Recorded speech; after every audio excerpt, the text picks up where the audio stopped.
ജോലിയുടെ സ്വഭാവമൊക്കെ വീട്ടിൽ അറിയുമായിരുന്നെങ്കിലും ജോയിൻ ചെയ്ത അന്ന് തന്നെ ഇതുപോലെ ട്രാവലിങ്ങിന് പറയുമെന്ന് സ്വപ്നത്തിൽ പോലും അച്ഛനും അമ്മയും ചിന്തിച്ചില്ല. KB പാലസ് ഗ്രൂപ്പ് ആയതുകൊണ്ട് ആർക്കും വേറെ പ്രശ്നമൊന്നുമില്ലായിരുന്നു.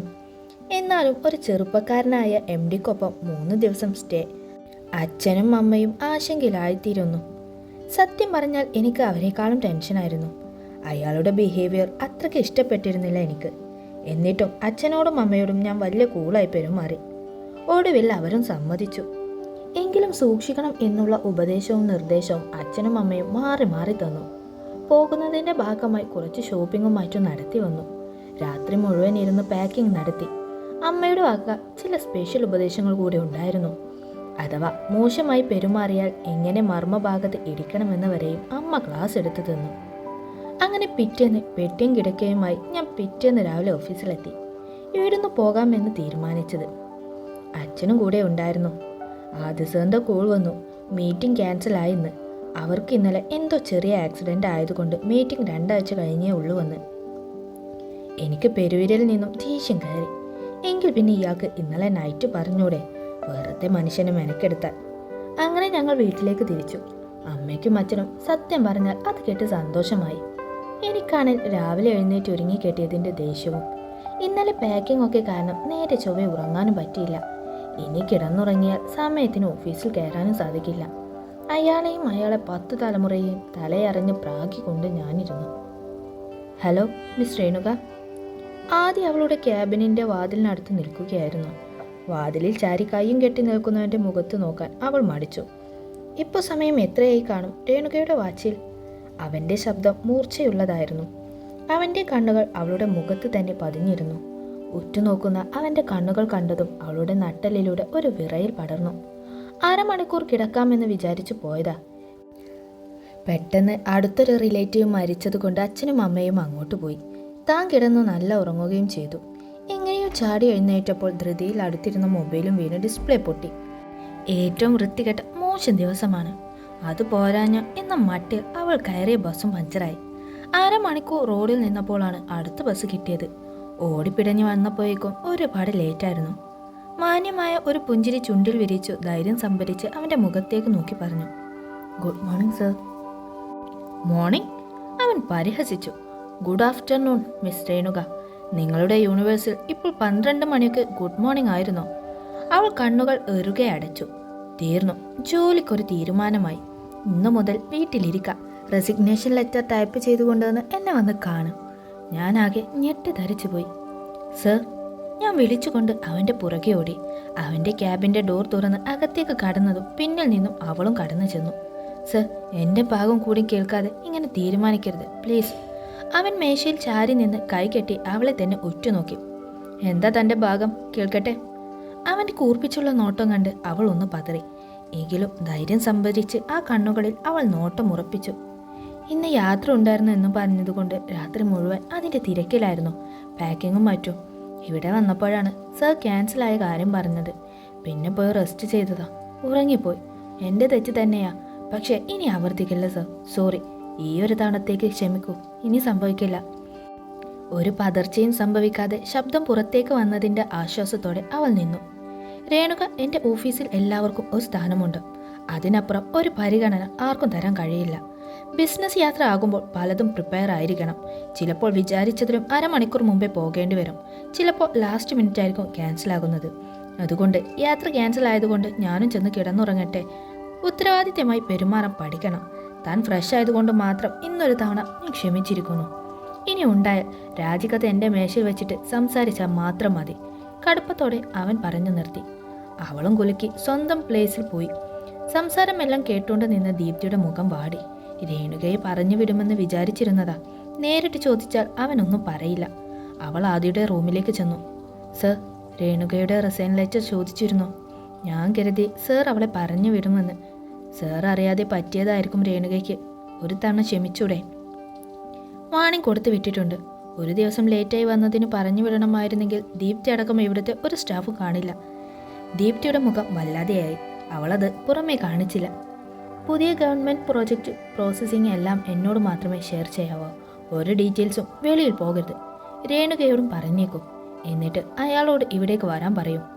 ദീപ്തി പോയി 2 മിനിറ്റ് കഴിഞ്ഞപ്പോഴേക്കും രേണുക എത്തി. നിങ്ങളുടെ റെസിഗ്നേഷൻ ഞാൻ ഒഴിവാക്കി രേണുക. പക്ഷേ ലേറ്റായി വന്നതിൻ്റെ പണിഷ്മെൻറ്റ് താൻ ചെയ്തേ പറ്റൂ, ഇനി ആവർത്തിക്കാതിരിക്കാൻ. അവൾ തൊണ്ട ശരിയാക്കി. ക്ഷമിക്കണം സർ, എൻ്റെ അഭാവത്തിൽ വന്ന ബുദ്ധിമുട്ടിന് ഞാൻ വീണ്ടും ക്ഷമ ചോദിക്കുന്നു. പണിഷ്മെൻറ്റ് പറഞ്ഞാൽ അവൾ മിടയിറക്കി. ഈ ചെറിയ സംഭവം നിങ്ങൾ മറക്കാതിരിക്കാൻ എൻ്റെ കഴിഞ്ഞ 3 പ്രൊജക്റ്റുകളുടെ മുഴുവൻ ഡീറ്റെയിൽസും റിപ്പോർട്ടാക്കി ഇന്ന് തന്നെ എന്നെ കാണിച്ചിട്ട് വേണം പോവാൻ. ഫസ്റ്റ് മുതൽ ലാസ്റ്റ് വരെയുള്ള എല്ലാ ഡീറ്റെയിൽസും പക്ക ആയിരിക്കണം. അതും തൻ്റെ കൈപ്പടയിൽ എഴുതി തയ്യാറാക്കണം. അവളുടെ കണ്ണുകൾ വിടർന്നു. 3 പ്രൊജക്റ്റുകളോ? ഒരെണ്ണം തയ്യാറാക്കാൻ തന്നെ നേരം വിളിക്കും. അവൾ വായ തുറന്ന് എന്തെങ്കിലും ചോദിക്കും മുമ്പ് അവൻ ഓഫീസ് മുറിയിൽ നിന്ന് ഇറങ്ങിക്കഴിഞ്ഞിരുന്നു. അവൾ പുറകെ ഓടി. സർ, 3 എണ്ണം കൂടുതലല്ലേ? ഞാൻ ഒരെണ്ണം ഇവിടെ ചെയ്തിട്ട് ബാക്കി നാളെ ചെയ്തു കൊണ്ടുവന്നാൽ മതിയോ? അവൻ തിരിഞ്ഞു രൂക്ഷമായി അവളെ നോക്കി. ഇയാൾ രാജിക്കത്തി എഴുതി ബുദ്ധിമുട്ടണ്ട. ഞാൻ ഡിസ്മിസൽ ഓർഡർ തരാം. എന്തു പറയുന്നു? പറഞ്ഞ വർക്ക് ചെയ്യാൻ പറ്റിയില്ലേ വീട്ടിൽ പോയിക്കോ ഇപ്പോൾ തന്നെ. അവൻ മുന്നോട്ട് നടന്നു. രാക്ഷസൻ, ഇങ്ങനെയുണ്ട് ഓരോ സ്വഭാവം. രാവിലെ താമസിച്ചതിന് എന്നോട് പ്രതികാരം ചെയ്യുക തെണ്ടി. അവൾ മനസ്സിൽ അവന് പ്രാകാൻ തുടങ്ങി. ഡെസ്കിൽ ചെന്നിരിക്കുമ്പോൾ ചെയ്യേണ്ട വർക്ക് ആലോചിച്ച് അവൾക്ക് തലവേദന എടുത്തു തുടങ്ങി. സ്ലൈഡുകൾ തയ്യാറാക്കാനാണെങ്കിൽ പെട്ടെന്ന് പറ്റും. പക്ഷേ എഴുതി തയ്യാറാക്കാൻ ഇനി മണിക്കൂറുകൾ മാത്രമേ ഉള്ളൂ. എല്ലാം ഒന്ന് മനസ്സിലാക്കി വരുമ്പോഴേക്കും മണിക്കൂറുകളാകും. ശ്വാസം അടക്കി പിടിച്ച് അവൾ പ്രൊജക്റ്റ് ഫയൽ തുറന്ന് പണി തുടങ്ങി. ലഞ്ച് ബ്രേക്ക് ആയപ്പോഴാണ് ഒന്ന് ശ്വാസം വിട്ട് എഴുന്നേറ്റത്. ഓടിപ്പോയി 2 ഉരുള ചോറ് എങ്ങനെയോ വാരി വിഴുങ്ങി. പെട്ടെന്ന് തന്നെ വന്ന് ബാക്കി പണിയും കൂടെ തുടങ്ങി. 2 എണ്ണം തയ്യാറാക്കി വന്നപ്പോഴേ 4:30 കഴിഞ്ഞു. ഇനിയും ഒരെണ്ണം മുഴുവനുമുണ്ട്. തലവേദനിച്ചു തുടങ്ങി അവൾക്ക്. ആദ്യം അനിയനും കൂടി കാറിൽ കയറി പോകുന്നത് അവൾ കണ്ടു. അവൾ പതിയെ ദീപ്തിയുടെ അടുക്കലേക്ക് ചെന്ന് 5:30 താനും പോയിക്കോട്ടെ എന്ന് അനുവാദം ചോദിച്ചു. ആദ്യ സാർ ഏൽപ്പിച്ച പണി ചെയ്തു തീർത്തിട്ട് പോയാൽ മതിയെന്ന് രേണുകയോട് ദീപ്തി പറഞ്ഞു. രേണുകയ്ക്ക് പണി കിട്ടിയതിൽ ദീപ്തിക്ക് സന്തോഷമായി. രേണുക മനസ്സില്ലാ മനസ്സോടെ വീണ്ടും ക്യാബിനിൽ ചെന്നിരുന്ന് പണി തുടങ്ങി. റിപ്പോർട്ട് തയ്യാറാക്കാൻ വേണ്ടി പോയിന്റുകൾ എഴുതി തുടങ്ങിയപ്പോൾ തന്നെ സമയം 5:30 കഴിഞ്ഞിരുന്നു. ഓരോരുത്തരായി ഓഫീസിൽ നിന്നും ഇറങ്ങിപ്പോകുന്നത് വിഷമത്തോടെ അവൾ നോക്കിയിരുന്നു. കാലൻ, ഞാൻ കുറച്ച് താമസിച്ചു പോയതിനാണ് എനിക്കിങ്ങനെ പണി തന്നത്. എന്നെങ്കിലും അയാൾക്ക് ഇതുപോലെ പണി കൊടുക്കാൻ പറ്റണേ എന്ന് അവൾ ആഗ്രഹിച്ചു. അവനെ പ്രാഗിക്കൊണ്ട് അവൾ റിപ്പോർട്ട് എഴുതി തുടങ്ങി. പുറത്തു നേരം ഇരുട്ടി തുടങ്ങിയിരുന്നു. വീട്ടിലേക്ക് വിളിച്ച് അച്ഛനോട് കാര്യം പറഞ്ഞു. താമസിക്കുമെന്ന് പറഞ്ഞപ്പോൾ തന്നെ വിളിച്ചാൽ മതി, അച്ഛൻ വിളിക്കാൻ വരാമെന്ന് പറഞ്ഞു. അത് കേട്ടപ്പോൾ പകുതി ആശ്വാസമായി. ഇല്ലെങ്കിൽ രാത്രി ബസ്സിന് വേണ്ടി തിക്കും തിരക്കുമായിരിക്കും. പെട്ടെന്നായിരുന്നു ഓർക്കാപ്പുറത്ത് മഴ പെയ്തത്. മഴയുടെ ശബ്ദവും ആകെ മൊത്തം ഇരുട്ടും. അവൾക്ക് ചെറുതായി പേടി തുടങ്ങിയിരുന്നു. നൈറ്റ് ഡ്യൂട്ടി വർക്കേഴ്സ് വരാൻ ഇനിയും 1/2 മണിക്കൂർ സമയമുണ്ട്. തൊട്ടടുത്ത ഫ്ലോറിൽ ആൾക്കാർ ഉണ്ടെന്ന് അവൾക്കറിയാം. എങ്കിലും അകാരണമായ ഒരു ഭീതി അവൾക്ക് തോന്നി തുടങ്ങി. തലവേദന കണ്ണുകളിലേക്ക് ഇരച്ചു കയറാൻ തുടങ്ങിയിരുന്നു. നേരെ ഭക്ഷണം കഴിക്കാത്തത് കൊണ്ട് ക്ഷീണവും തളർച്ചയും അവൾക്ക് അനുഭവപ്പെട്ടു തുടങ്ങിയിരുന്നു. പെട്ടെന്നായിരുന്നു വലിയ ശബ്ദത്തോടെ ഇടി മുഴങ്ങിയത്. ആകെ പേടിച്ചു വിറച്ച് അവൾ കസേരയിൽ നിന്നും എണീറ്റു മാറി. ചുമരിനോട് ചേർന്ന് പതുങ്ങി നിന്നു. പേടി കൂടി ഹൃദയം പൊട്ടിമരിക്കുമെന്ന് അവൾക്ക് തോന്നി. ഫോൺ എടുത്ത് അവൾ അച്ഛനെ വിളിച്ചു. റിംഗ് പോകുന്നതല്ലാണ്ട് ഫോൺ എടുക്കുന്നില്ല. ഒരു വലിയ മിന്നലിൻ്റെ വെളിച്ചത്തിൽ ഓഫീസിലെ കറണ്ട് മുഴുവനും പോയി. അവൾ പേടി കൊണ്ട് കണ്ണുകൾ ഇറുക്കി അടച്ചു. ചുറ്റും നോക്കാൻ അവൾക്ക് പേടിയായി. എന്ത് ചെയ്യണമെന്നറിയാതെ ഇരുട്ടിൽ അവൾ ഒറ്റയ്ക്ക് നിന്നു. തപ്പി തടഞ്ഞ് മൊബൈൽ എടുത്തു. മൊബൈലിൽ വെളിച്ചം തെളിച്ചുകൊണ്ട് അവൾ പുറത്തേക്ക് വേഗത്തിൽ നടക്കാൻ തുടങ്ങി. മൊബൈൽ വെളിച്ചം എത്താത്തിടത്തൊക്കെ ഓരോ രൂപങ്ങൾ തന്നെ നോക്കി നിൽക്കുന്നതായി അവൾക്ക് തോന്നി. തപ്പി തടഞ്ഞു പോകുന്നതിനിടയിൽ ഒരു കൈ അവളെ വന്നു പിടിച്ചു. അവൾ അലറിക്കൊണ്ട് കൈ വിടുവിക്കാൻ നോക്കി. Renuka, just relax, it's me Adi. പെട്ടെന്ന് തന്നെ കറണ്ട് വന്നു. വെളിച്ചത്തിൽ തൊട്ടടുത്ത് നിൽക്കുന്ന രൂപം കണ്ട് അവൾക്ക് സമനില തെറ്റുന്നത് പോലെ തോന്നി. ആകെ മൊത്തം ഒരു ദേഷ്യം തൻ്റെ ഉള്ളിൽ നിറയുന്നതായി. കടന്നുപോയ ഒരു 10 മിനിറ്റ് കൊണ്ട് അവൾ അത്രയ്ക്ക് പേടിച്ചിരുന്നു. അതേ അരിശത്തോടെ അവൾ അവനെ നേരെ പാഞ്ഞു. ദുഷ്ടനാണ് നിങ്ങൾ. ഒരു 1/4 മണിക്കൂർ താമസിച്ചിട്ട് നിങ്ങൾ തന്ന പണിഷ്മെൻറ്റ് കാരണം പേടിച്ചെൻ്റെ ജീവൻ പോയേനെ. എനിക്ക് എന്തെങ്കിലും സംഭവിച്ചിരുന്നെങ്കിൽ നിങ്ങൾ ഉത്തരം പറയുമായിരുന്നോ? എൻ്റെ വീട്ടുകാർക്ക് മാത്രമല്ലേ നഷ്ടം? കണ്ണിൽ ചോരയില്ലാത്ത ആളാണ് നിങ്ങൾ. അവൾ അവനെ അടിക്കാനും മാന്താനും തുടങ്ങി. ഒരു തരം വിറയൽ അവളെ ബാധിച്ചിരുന്നു. കുഞ്ഞിലെ മുതലേ ഇരുട്ടും ഇടിയും മിന്നലും ഒക്കെ അവൾക്ക് വലിയ പേടിയായിരുന്നു. Renuka, just relax.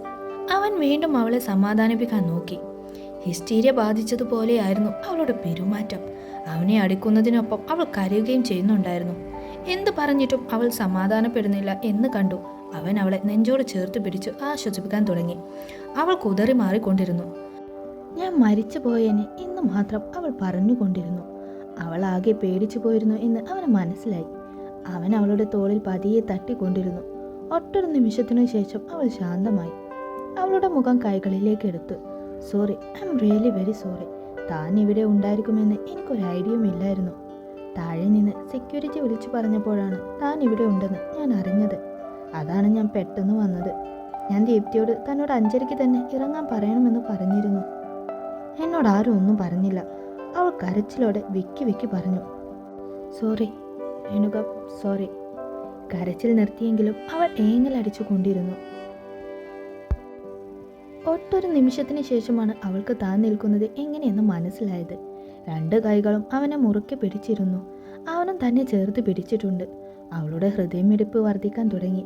എന്തൊക്കെയോ മാറ്റം തൻ്റെ ദേഹത്തറിഞ്ഞവൾ അവനിൽ നിന്നും പിടഞ്ഞു മാറി. അവൻ്റെ മുഖത്ത് യാതൊരു ഭാവവ്യത്യാസവും ഉണ്ടായിരുന്നില്ല. രേണുക, അറിയോ ഓക്കെ എന്ന് മൂളിക്കൊണ്ട് തലയാട്ടിയവൾ. ഞാൻ ദീപ്തിയോട് ഇടയ്ക്ക് വിളിച്ചു പറഞ്ഞിരുന്നു ഇയാളോടും 5:30 ഇറങ്ങാൻ, ഓഫീസ് ടൈം കഴിഞ്ഞ് ഇവിടെ നിൽക്കേണ്ട എന്ന്. എന്നോട് പറഞ്ഞില്ല. ഞാൻ മാഡത്തിനോട് ചോദിച്ചു പോയിക്കോട്ടെ എന്ന്. അപ്പോൾ എന്ത് പറഞ്ഞു? സാർ ഏൽപ്പിച്ച വർക്ക് തീർന്നിട്ട് പോയാൽ മതിയെന്ന് പറഞ്ഞു. അവൻ്റെ പുരുകം ചൊളിഞ്ഞു. താൻ ഇറങ്ങുകയല്ലേ? ഞാൻ കൊണ്ടുവിടണോ? വേണ്ട സർ, അച്ഛൻ വരും, ഇവിടെ വെയിറ്റ് ചെയ്യാൻ പറഞ്ഞു. അവൾ പറഞ്ഞു തീർന്നതും അവളുടെ ഫോൺ ബെല്ലടിച്ചു. തറയിൽ വീണു കിടക്കുന്ന ഫോൺ അവൾ പെട്ടെന്നെടുത്ത് ചെവിയിൽ വെച്ചു. അവൻ അവൻ്റെ റൂമിൽ കയറിപ്പോയി. 2 നിമിഷങ്ങൾ കഴിഞ്ഞതും അവൻ്റെ മുറിയിൽ ഡോർ മുട്ട് കേട്ടു. അവൻ അകത്തേക്ക് കയറാൻ പറഞ്ഞു. സർ, അച്ഛൻ വരാൻ ലേറ്റാകും, 1/2 മണിക്കൂർ. Why, what happen? വീടിനടുത്തുള്ള അങ്കിളിനെ പെട്ടെന്ന് സുഖമില്ലാതായി ഹോസ്പിറ്റലിൽ കൊണ്ടുപോയി. അവിടെ നിന്ന് ഉടനെ ഇറങ്ങുമെന്ന് പറഞ്ഞു. അത് സാരമില്ല, ഞാൻ തന്നെ കൊണ്ടുവിടാം. വേണ്ട സർ, ഞാൻ അച്ഛനോട് ഇവിടെ മാഡവും സാറും ഉണ്ടെന്ന് പറഞ്ഞു. അതുകൊണ്ട് ഇവിടെ ഇരുന്നോളാം. 1/2 മണിക്കൂർ കാര്യമല്ലേ? ഓക്കെ, താൻ എന്നാ പുറത്തിരുന്നോ? കഴിക്കാൻ എന്തെങ്കിലും വേണോ? അവളുടെ കണ്ണുകൾ വിടർന്നു. ഓ, എപ്പോഴെങ്കിലും ചോദിക്കാൻ തോന്നിയല്ലോ. വേണം, ഞാൻ ഉച്ചയ്ക്ക് നേരെ കഴിച്ചില്ല. ആകെ മൊത്തം വിശന്ന് പണ്ടാരമടങ്ങി പേടിക്കുകയും ചെയ്തു. നിഷ്കളങ്കതയോടെ തലയാട്ടി പറയുന്നവളുടെ മുഖത്തേക്ക് അവൻ കൗതുകത്തോടെ നോക്കി. തൻ്റെ നെഞ്ചുവരെയെ പൊക്കം കാണും. വണ്ണവും ഉള്ളതുകൊണ്ട് കുറച്ചുകൂടി പൊക്കക്കുറവ് തോന്നിക്കും അവൾ. അവൾ എന്തൊക്കെയോ പെറുപെറുത്ത് വെളിയിലേക്ക് ഇറങ്ങിയതും മിന്നൽ വീശിയതും ഒരുമിച്ചായിരുന്നു.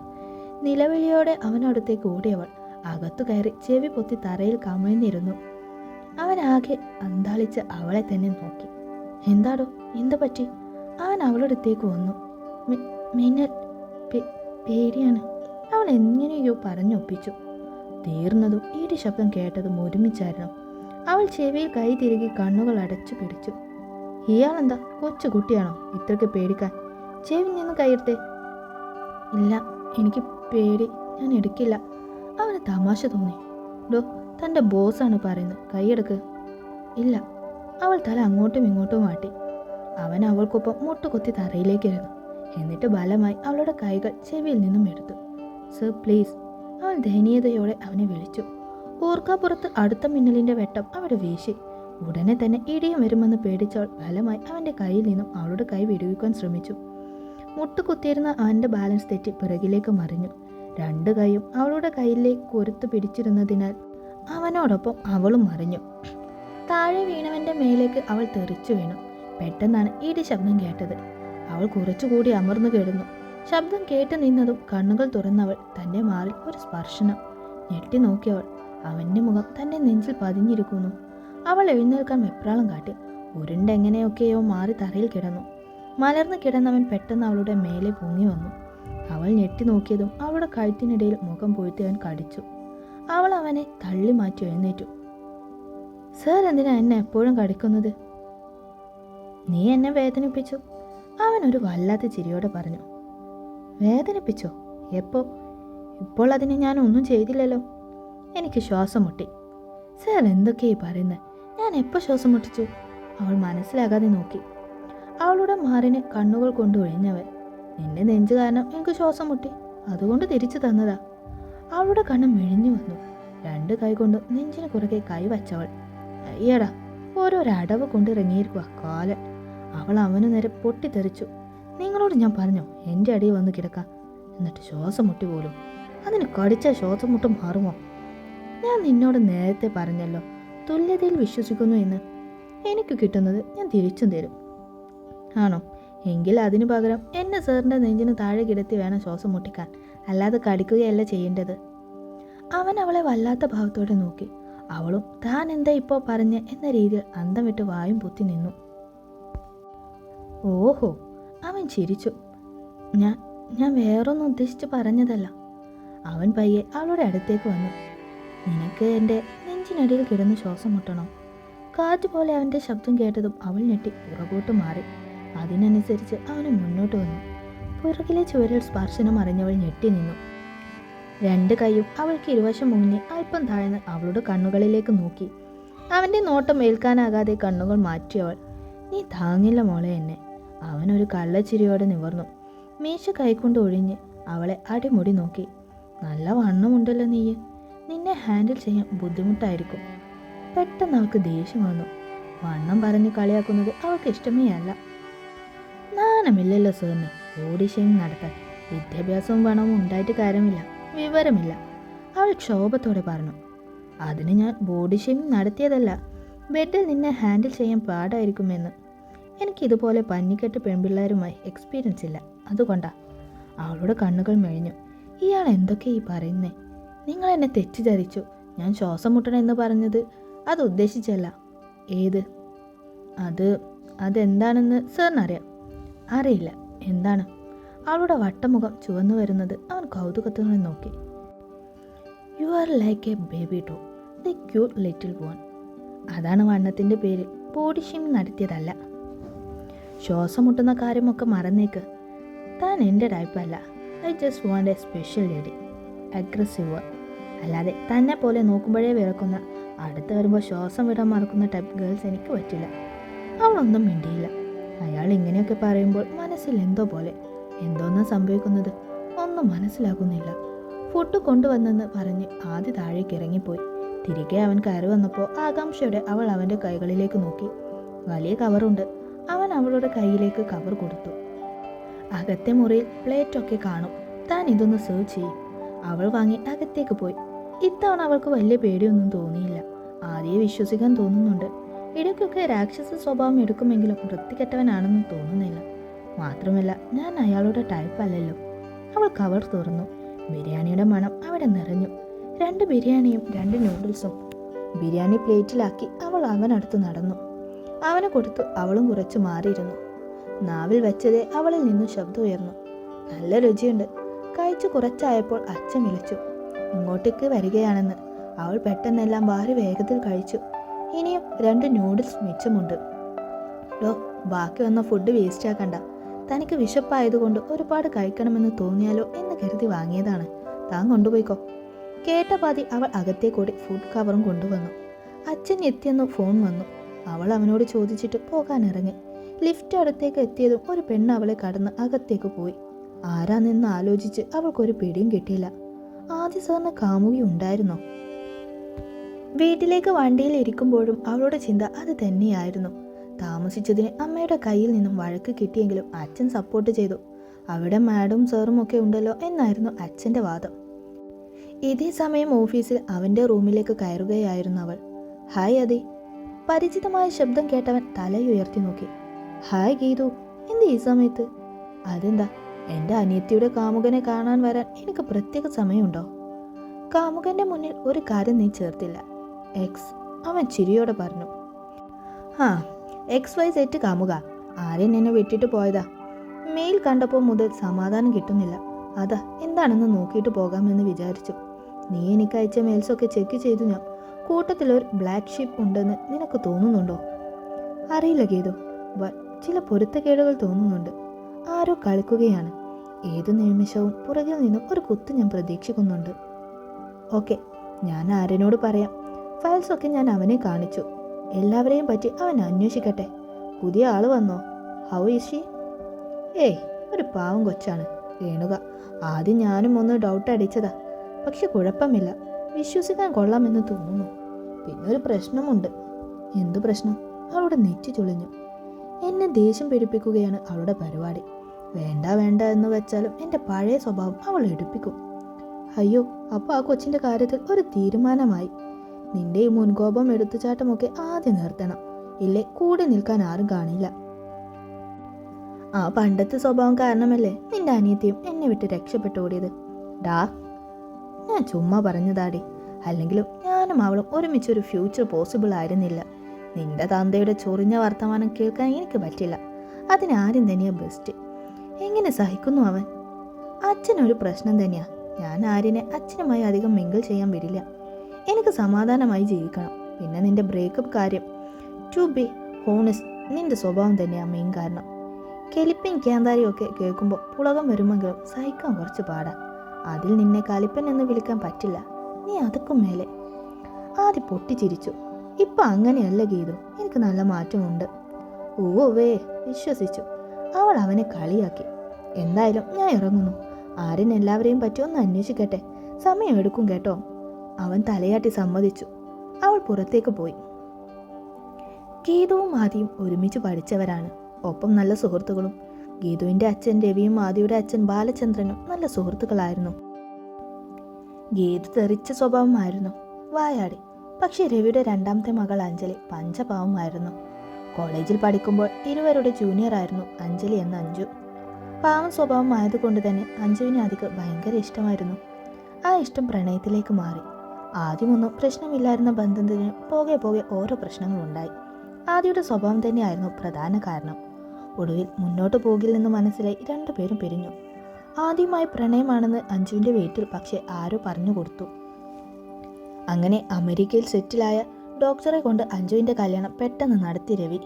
എപ്പോഴും ഓരോ പ്രശ്നമുണ്ടാക്കി ബാലചന്ദ്രനെ വലയ്ക്കുന്ന ആദിയെ അയാൾക്ക് ഇഷ്ടമല്ലായിരുന്നു. പഠിക്കുന്ന കാലം മുതൽ ഗീതു ആര്യൻ എന്നൊരു ജേർണലിസ്റ്റുമായി പ്രണയത്തിലായിരുന്നു.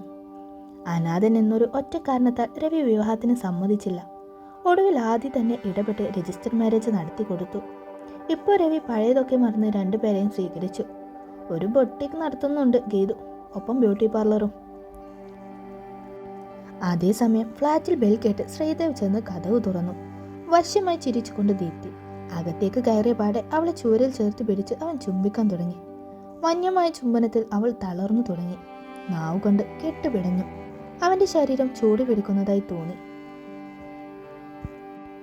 കുറച്ചു നേരം തളർന്നു നിന്നിരുന്നവൾ തിരികെ പ്രതികരിച്ചു തുടങ്ങി. അവനെ തിരികെ ആഞ്ഞു ചുംബിച്ചു അവൾ. പരസ്പരം കോർത്ത് ചുംബിച്ച് ചുണ്ടുകൾ ഗതി മാറി ഒഴുകാൻ തുടങ്ങി. അവളുടെ കഴുത്തിൽ അവൻ ചുണ്ടുകളാൽ ചിത്രം വരച്ചു. അവന്റെ കൈ വിരലുകൾ പായുന്നിടത്ത് എല്ലാം പൊള്ളുന്നത് പോലെ അവൾക്ക് തോന്നി. ശ്രീ, അവൾ വിറച്ചുകൊണ്ട് അവനെ വിളിച്ചു. പതിയെ അവളുടെ ഓരോ വസ്ത്രങ്ങളായി അവൻ മാറ്റി. പുതിയ പാതകൾ തേടി അവന്റെ ചുണ്ടുകളും കൈകളും. ശ്രീ, എനിക്ക് നിന്നെ വേണം. അവൾ എന്തൊക്കെയോ പുലമ്പാൻ തുടങ്ങി. ഉയർന്നു വന്നവൻ അവളെ തന്നോട് ചേർത്ത് പുതിയൊരു പ്രയാണത്തിന് തുടക്കം കുറിച്ച്. കുറച്ച് നിമിഷങ്ങൾക്ക് ശേഷം ഒടുവിൽ തളർന്ന് അവൻ അവളുടെ മാറിലേക്ക് വീണു. തളർന്നു കിടക്കുന്നവളെ നോക്കി അവൻ എഴുന്നേറ്റു. നിനക്ക് പറഞ്ഞിട്ടില്ലേ ഇത്? ഞാൻ വേറെ ആളെ നോക്കണോ? വേണ്ട ശ്രീ, എനിക്ക് പറ്റും, അവൾ തളർന്ന സ്വരത്തിൽ പറഞ്ഞു. അവന് നാണം കുണികളെയോ ഒന്നുമല്ല വേണ്ടത്. എൻ്റെ റൂമിൽ മുന്നിൽ വെച്ച് യാദൃശ്ചികമായി ഞാൻ കേട്ടതാ. അതുകൊണ്ട് രേണുക്ക് നമ്മുടെ എതിരാളിയായി വരില്ല. പക്ഷെ കുറേ നാളായി അവനെ വളക്കുമെന്ന് പറഞ്ഞ് നീ എന്നെ പറ്റിക്കാൻ തുടങ്ങിയിട്ട്. ഞാൻ വേറെ ആളെ നോക്കും, പറഞ്ഞില്ലെന്ന് വേണ്ട. ഒരു സിഗരറ്റ് എടുത്ത് കത്തിച്ചുകൊണ്ട് അവൻ പറഞ്ഞു. അവൾ എഴുന്നേറ്റിരുന്നു. ദേഹം ആകെ വലിഞ്ഞു മുറുകി വേദനിക്കുന്നുണ്ട്. ഞാൻ ശ്രമിക്കാത്തത് കൊണ്ടാണോ ശ്രീ? ഇവിടെ വന്ന് നക്കാപ്പിച്ചയ്ക്ക് ജോലി ചെയ്യേണ്ട ആവശ്യം എനിക്കില്ല. നമ്മൾ തമ്മിലുള്ള ബന്ധവും ഇത് സക്സസ് ആയാൽ കിട്ടുന്ന ബെനിഫിറ്റ് കൂടി ആലോചിച്ചാണ് ഞാൻ ഇവിടെ 2 വർഷമായി വന്നു കിടക്കുന്നത്. നിന്റെ ചേട്ടൻ അടുക്കാത്തതിന് ഞാൻ എന്ത് ചെയ്യണം? എൻ്റെ സ്ഥാനത്ത് മേനക ഉർവശിയെ കൊണ്ടുവന്നാൽ പോലും അവൻ ഇളകില്ല. ചേട്ടൻ, കുഞ്ഞിലെ മുതലേ ഞാൻ കേൾക്കുന്നതാണ്. എവിടെ തിരഞ്ഞാലും ഒരു ചേട്ടൻ. ആദിശേഷൻ. അവൻ്റെ പല്ലുകൾക്കിടയിൽ ആദിദേവിൻ്റെ പേര് ഞെരിഞ്ഞമർന്നു. സാധാരണ അച്ഛൻ്റെ സെക്കൻഡ് കല്യാണത്തിൽ ഉണ്ടാകുന്ന പിള്ളേരുടെ കാര്യം പോലെ വാശിയും വൈരാഗ്യമൊന്നും ഞങ്ങൾ തമ്മിലുണ്ടായിരുന്നില്ല. എല്ലായിടത്തും ചേട്ടൻ്റെ പേര് മുന്നിൽ വരുന്നത് കണ്ട് സന്തോഷിച്ചേ ഉള്ളൂ ഞാൻ. എന്തിന്, എൻ്റെ അമ്മയ്ക്ക് പോലും അവനോടാണ് ഇഷ്ടം കൂടുതൽ. അത് ഞാൻ സഹിച്ചു. പക്ഷെ അവൾ, അഞ്ജലി, അവൾ എൻ്റെ മാത്രമായിരുന്നു. കുഞ്ഞിലെ മുതൽ ഞാൻ മോഹിച്ച എൻ്റെ പെണ്ണ്. വർഷങ്ങളാണ് ഞാൻ അവളെ എൻ്റെ മനസ്സിൽ കൊണ്ടു നടന്നത്. പക്ഷെ അവൻ അവിടെയും മുന്നിൽ കയറി. പാവം പോലെ നടന്ന എന്നെക്കാളും മൂക്കിൻ്റെ അറ്റത്ത് ശുണ്ഠിയുള്ള അവനെയായിരുന്നു അവൾക്ക് ഇഷ്ടം. പകയോടെ ശ്രീദേവ് മുരണ്ടു.